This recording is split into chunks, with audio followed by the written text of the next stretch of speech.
दोस्तों आप जो फोटोज अपनी स्क्रीन पर स्लाइड होते हुए देख रहे हैं, पता है वो क्या है? ये है IBM 1401, एक कंप्यूटर जिसकी मेमोरी सिर्फ 4 KB थी। लेकिन सवाल यह है कि मैं आपको ये सब क्यों बता रहा हूँ। असल में यही कंप्यूटर टाटा कंसल्टेंसी सर्विसेज यानी कि TCS का पहला कंप्यूटर था। और मजेदार बात यह है कि TCS इसे खरीद नहीं पाई थी, बल्कि लीज पर लेकर इसने अपना काम चलाया था। आज TCS दुनिया की सबसे बड़ी IT कंपनियों में से एक है, जो the world bank, JP Morgan, Tesla और माइक्रोसॉफ्ट जैसे जायंट्स को भी IT सॉल्यूशंस प्रोवाइड करती है। लेकिन क्या आप जानते हैं कि TCS की शुरुआत इतनी कठिनाइयों से हुई थी कि उसकी स्टोरी सुनकर आपकी रूह कांप जाएगी। यह वही TCS है जिसने भारत को पासपोर्ट सेवा केंद्र, IRCTC online ticketing system, Indian post digitalisation और इनकम टैक्स फाइलिंग पोर्टल जैसे रिवोल्यूशनरी प्लेटफॉर्म्स दिए हैं। आज TCS भारत के प्राइवेट सेक्टर की सबसे बड़ी एम्प्लॉयर्स में से एक बन चुका है, जिसमें 6 लाख से भी ज्यादा एम्प्लॉयज काम करते हैं। लेकिन क्या आपने कभी सोचा है कि जब कंप्यूटर को समाज में खतरनाक माना जाता था, तब TCS जैसी IT कंपनी कैसे एस्टेब्लिश हुई? आज के इस वीडियो में हम आपको TCS की इंस्पायरिंग जर्नी के हर पहलू से रूबरू कराएंगे।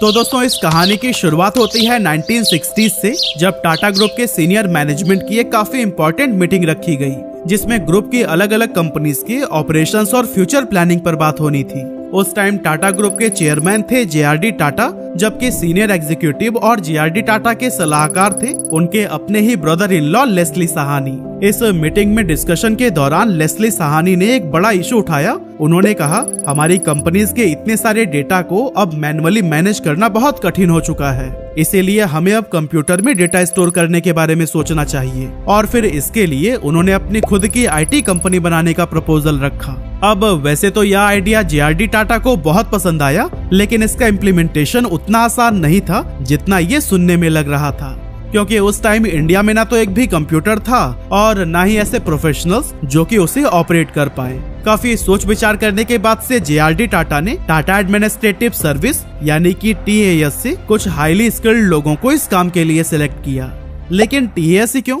असल में जिस तरह देश को चलाने के लिए इंडियन एडमिनिस्ट्रेटिव सर्विस यानी कि IAS से लोग चुने जाते हैं, ठीक इसी तरह से टाटा एडमिनिस्ट्रेटिव सर्विस से उन स्किल्ड लोगों को चुना जाता है जो कि टाटा ग्रुप के अलग अलग कंपनीज में हाई लेवल मैनेजमेंट और लीडरशिप रोल्स को संभालते हैं। और इसमें सेलेक्ट होना भी IAS की तरह ही काफी कठिन होता है।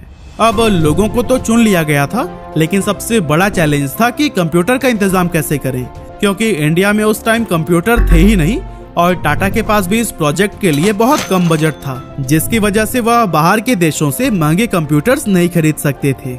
वैसे एक आइडिया के लिए मैं आपको बता दूं, उस टाइम TCS को जिस टाइप के कंप्यूटर की जरूरत थी उसको खरीदने में करीब $1 मिलियन लगती, जिसे कि अगर आज भी इंडियन रुपए में कन्वर्ट किया जाए ना तो करीब 8 करोड़ 48 लाख रुपए के बराबर होंगे। और हम तो आज से 50 साल पहले की बात कर रहे हैं ना, मतलब कि उस टाइम के 8 करोड़ रुपए की वैल्यू का अंदाजा आप खुद ही लगा लीजिए। इसीलिए JRD टाटा ने एक बीच का रास्ता निकाला और IBM से उनका 1401 मॉडल का कंप्यूटर लीज पर ले लिया। और दोस्तों यह कंप्यूटर आगे चलकर न सिर्फ टाटा के लिए बल्कि पूरे देश की इंडस्ट्री के लिए ही गेम चेंजर साबित हुआ। IBM 1401 उस समय के लिए एक अल्ट्रा मॉडर्न मशीन थी, जिसे डेटा प्रोसेसिंग मशीन भी कहा जाता था।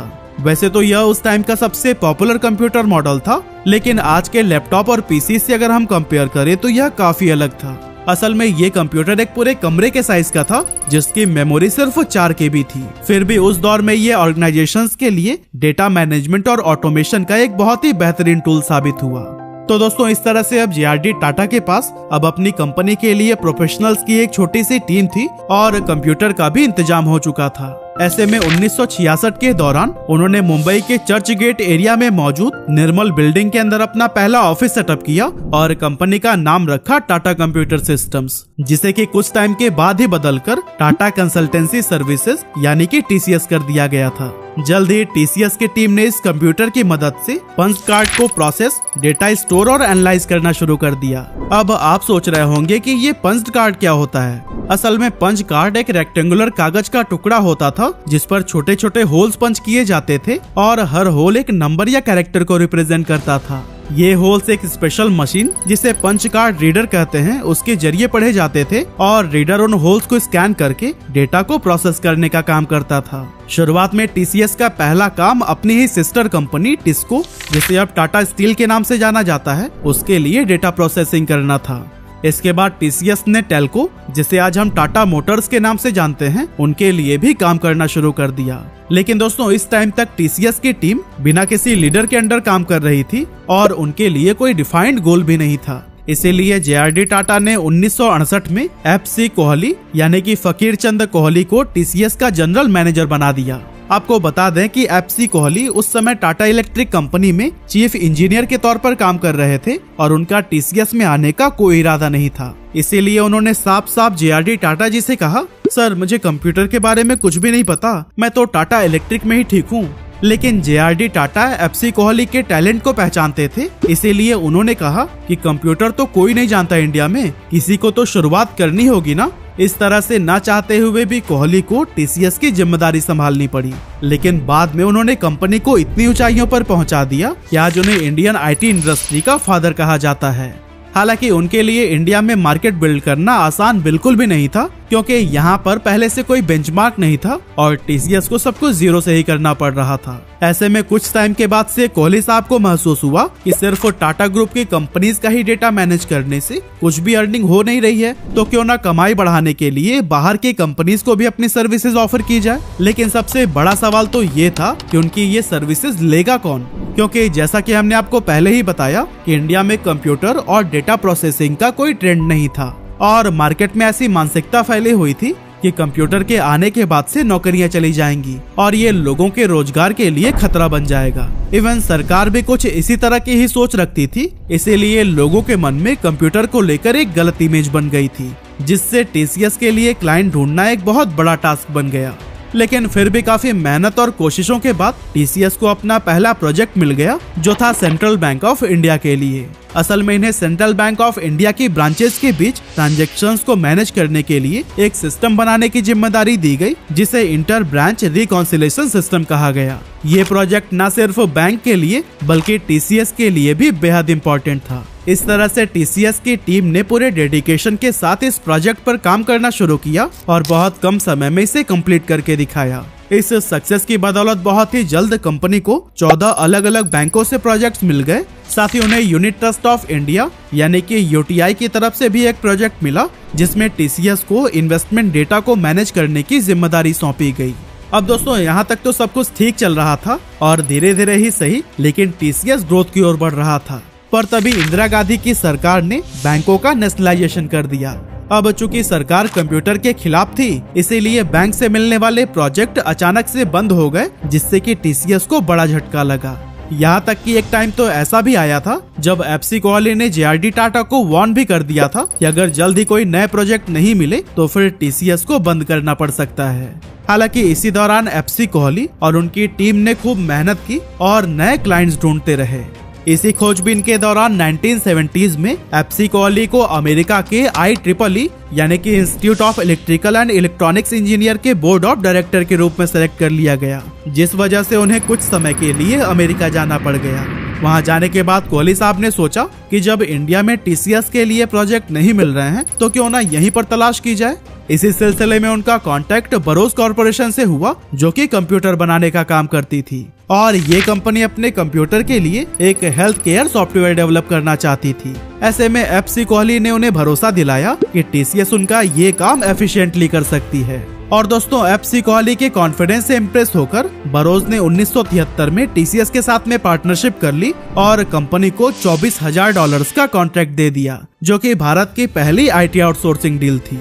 लेकिन दोस्तों अब टीसीएस के लिए मुश्किलें और भी ज्यादा बढ़ चुकी थी, क्योंकि टीसीएस के पास अपना खुद का ऐसा कोई कंप्यूटर ही नहीं था जिसके ऊपर वह सॉफ्टवेयर डेवलप कर पाए। अब दोस्तों टाटा इतने बड़े डील के लिए कंप्यूटर खरीद भी सकती थी, लेकिन उस टाइम पर कंप्यूटर खरीदना इतना आसान नहीं होता था। कंप्यूटर खरीदने के लिए सरकार से अप्रूवल लेना जरूरी था, क्योंकि इंडियन गवर्नमेंट कंप्यूटिंग इक्विपमेंट्स के इंपोर्ट को अपने कंट्रोल में ले रखी थी, क्योंकि उन्हें डर था कि कंप्यूटर लोगों की नौकरियां खा लेगा और इससे इंडिया की खराब इकोनॉमी और भी नीचे चली जाएगी। अब कुछ स्पेशल केसेस में कंप्यूटर खरीदी तो जा सकती थी, लेकिन उसके लिए पहले एप्लीकेशन देनी होती थी जिसमें मेंशन करना पड़ता था कि आप कौन सा कंप्यूटर खरीद रहे हैं, पार्ट्स की डिटेल्स क्या हैं, किस कंपनी से खरीद रहे हैं और जहां जिस काम के लिए आप यूज करेंगे उसका भी पूरा डिटेल।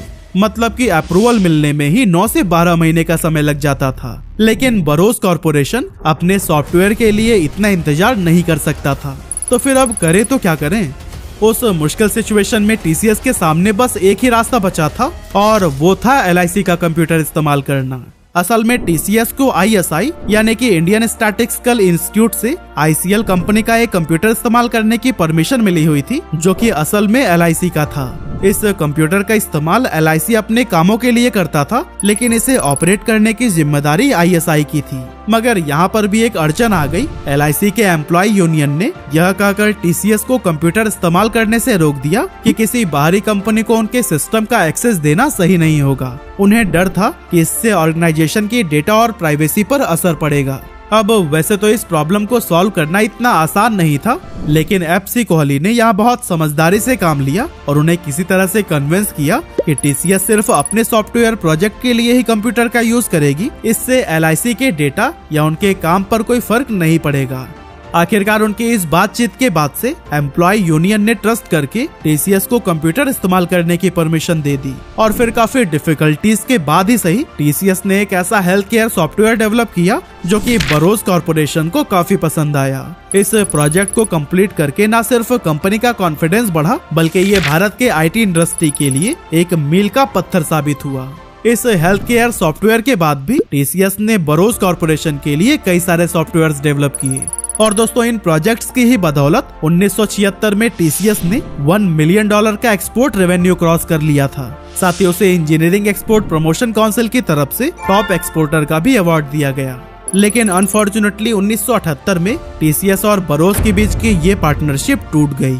अब ये क्यों और कैसे हुआ, इसके पीछे भी एक काफी इंटरेस्टिंग स्टोरी है। असल में 1978 के दौरान टाटा सन्स मतलब कि टाटा ग्रुप की मेन कंपनी ने बरोस के साथ एक ज्वाइंट वेंचर शुरू किया जिसे टाटा बरोस का नाम दिया गया। इस वेंचर का मोटिव था कि भारत में बरोस के कंप्यूटर्स बेचे जाएं और उसका मेंटेनेंस किया जाए। अब इस ज्वाइंट वेंचर से टाटा सन्स को तो काफी फायदा हुआ, लेकिन टीसीएस के लिए ये कुछ मुश्किलें लेकर आया। एक्चुअली टीसीएस के पास में दो ऑप्शंस थे। पहला कि वो टाटा बरोस का जो ज्वाइंट वेंचर था उसका हिस्सा बन जाए और दूसरा वो खुद की अलग पहचान बनाए और अपने तरीके से काम करे। लेकिन बात ये थी कि टीसीएस की ज्यादातर कमाई बरोस से ही आ रही थी, इसीलिए अगर उसने अपनी अलग पहचान बनाई तो न सिर्फ उसकी अर्निंग रुक जाती बल्कि उसे नए क्लाइंट्स ढूंढने में भी काफी दिक्कतें होती। और सबसे बड़ी बात कि टीसीएस टाटा बरोस का ही कॉम्पिटिटर बन जाता, जो शायद जेआरडी टाटा को पसंद नहीं आता। लेकिन फिर भी एफसी कोहली जो उस समय टीसीएस के सीईओ थे, उन्होंने फैसला लिया कि टीसीएस एक इंडिपेंडेंट कंपनी बनेगा और फिर इस डिसीजन की वजह से टीसीएस और टाटा सन्स के बीच में कुछ कॉन्फ्लिक्ट स्टार्ट हो गए। लेकिन फिर भी एफसी कोहली टीसीएस को आगे बढ़ाने में जी जान से लगे रहे और उन्होंने इंडियन मार्केट के साथ साथ इंटरनेशनल प्रोजेक्ट्स की भी तलाश शुरू कर दी। इसी दौरान टीसीएस ने SEAP यानी कि सिस्टम फॉर ईस्टर्न अफ्रीकन पे नाम से एक सॉफ्टवेयर डेवलप किया, जिसे कि ईस्ट अफ्रीका के देशों के पेरोल और अकाउंटिंग नीड्स को पूरा करने के लिए बनाया गया था। पहले यह सारे काम मैनुअल होते थे, जिसमें टाइम भी काफी लगता था और गलतियां भी बहुत ज्यादा होती थी। लेकिन टीसीएस के बनाए गए SEAP सॉफ्टवेयर ने पूरा काम आसान कर दिया और फिर इस प्रोजेक्ट की सक्सेस ने टीसीएस को इंटरनेशनल मार्केट में भी पहचान दिलाई। इसके बाद टीसीएस ने इंडिया में न्यूक्लियर पावर के कई सारे प्रोजेक्ट्स पर काम किया और हिंदुस्तान एरोनॉटिक्स लिमिटेड के लिए भी कुछ प्रोजेक्ट्स कंप्लीट किए। और दोस्तों आपको बता दें कि टीसीएस की ही देन है कि आज आप पेपर पर नहीं बल्कि ऑनलाइन प्लेटफॉर्म पर इन्वेस्टमेंट कर पा रहे हैं। जी हाँ, टीसीएस ने ही बॉम्बे स्टॉक एक्सचेंज यानी कि BSE के लिए शुरुआती कंप्यूटराइज सिस्टम को डेवलप करने का काम किया था। यहाँ तक कि 1977 में इनकम टैक्स डिपार्टमेंट के लिए भी पैन कार्ड का सिस्टम टीसीएस ने ही डेवलप किया था। इसके अलावा 1980 में टीसीएस ने पुणे के अंदर भारत का पहला software research and development centre establish किया, जिसका नाम रखा गया Tata research development and design centre. TRDDC का उद्देश्य था रिसर्च करके नई नई सॉफ्टवेयर सोल्यूशन और टेक्नोलॉजीज को डेवलप करना, ताकि टीसीएस अपने क्लाइंट्स को बेस्ट सोल्यूशंस दे सके। और दोस्तों इसी TRDDC की ही बदौलत 1980s के अंत तक टीसीएस 500 से भी ज्यादा प्रोजेक्ट्स कंप्लीट कर चुका था और 40 देशों में अपनी सेवाएं दे रहा था। पर दोस्तों सवाल ये उठता है कि अगर उस समय इंडिया में कंप्यूटर की पॉपुलैरिटी नहीं थी और ना ही इससे रिलेटेड कोई कोर्स हुआ करता था, तो फिर टीसीएस को इतने बड़े बड़े प्रोजेक्ट्स पर काम करने के लिए स्किल्ड लोग मिले कहां से? क्या उन्होंने बाहर के देशों से प्रोफेशनल्स को हायर किया था? बिल्कुल नहीं। असल में टीसीएस के फाउंडर एफ.सी. कोहली ने इस प्रॉब्लम का सोल्यूशन खुद ही निकाला। उन्होंने आईआईटी कानपुर से रिक्वेस्ट किया कि उनके कोर्सेज में एक कंप्यूटर प्रोग्रामिंग कोर्स को भी ऐड कर दिया जाए। लेकिन उस टाइम पर एक क्वेश्चन यह भी खड़ा हुआ था कि अगर स्टूडेंट्स इन कोर्सेज को कंप्लीट कर लेते हैं तो फिर उन्हें जॉब कौन देगा? और दोस्तों यहाँ पर भी एफ.सी. कोहली ने ये भरोसा दिलाया कि जो भी ये कोर्स करेगा उसे टीसीएस में जॉब दे दी जाएगी। और दोस्तों उन्होंने अपना वादा निभाते हुए आईआईटी कानपुर के ज्यादातर ग्रेजुएट्स को हायर कर लिया। लेकिन एफ.सी. कोहली को ये पता था कि एक लिमिट के बाद से टीसीएस हर किसी को नौकरी नहीं दे पाएगा। इसीलिए उन्होंने फॉरेन कंपनीज के साथ में डील की और ये तय किया कि TCS skilled Indian engineers provide कराएगा, वो भी दूसरे देशों की मार्केट से कम सैलरी पर। और दोस्तों इसी प्लान के तहत 1973 से 1977 के बीच आईआईटी के बैचेज में से करीब 1/3 स्टूडेंट्स को टीसीएस ने यूएस भेज दिया था। और दोस्तों आपको जानकर हैरानी होगी कि आज अमेरिका की सिलिकॉन वैली में जितने भी टेक एम्प्लॉयज हैं उनमें से 1/3 एम्प्लॉयज इंडियन ऑरिजिन से हैं, जो कि टीसीएस की बदौलत ही पॉसिबल हो सका है। टीसीएस ने अपनी इनोवेशंस और स्ट्रैटेजीज से कई बड़े प्रोजेक्ट्स कंप्लीट किए, जिसका नतीजा यह हुआ कि 2003 में उसने पहली बार $1 बिलियन का रेवेन्यू जनरेट किया। मई 2013 में टीसीएस को इंडियन डिपार्टमेंट ऑफ पोस्ट से $11 बिलियन का 6 ईयर कॉन्ट्रैक्ट मिला, जो कि एक मेजर अचीवमेंट थी। और फिर इसी साल कंपनी ने अपनी पोजीशन को और भी मजबूत करते हुए दुनिया की top 10 global IT service companies में अपनी जगह बना ली। इसके नेक्स्ट ईयर यानी जुलाई 2014 में टीसीएस एक और बड़ा अचीवमेंट हासिल करते हुए 5 ट्रिलियन रुपए के मार्केट कैपिटलाइजेशन वाली इंडिया की पहली कंपनी बनी। साथ ही जनवरी 2015 में टीसीएस ने रिलायंस इंडस्ट्रीज लिमिटेड के 23 साल के रिकॉर्ड को तोड़ते हुए इंडिया के सबसे प्रॉफिटेबल कंपनी के रूप में अपनी पहचान बनाई। आज ये दुनिया का चौथा most valuable IT service brand है, जिसने British petroleum, the world bank, JP Morgan, general electric, Lloyd banking group, Tesla, Nokia, siemens और माइक्रोसॉफ्ट जैसे कई सारे ग्लोबल जायंट्स के लिए काम किया है। और इसने खुद को इतनी ट्रस्टेबल कंपनी के रूप में एस्टेब्लिश किया है कि इंडिया के अलावा दूसरे देश की गवर्नमेंट भी अपने कॉन्फिडेंशियल प्रोजेक्ट के लिए टीसीएस को ही प्रेफरेंस देती है।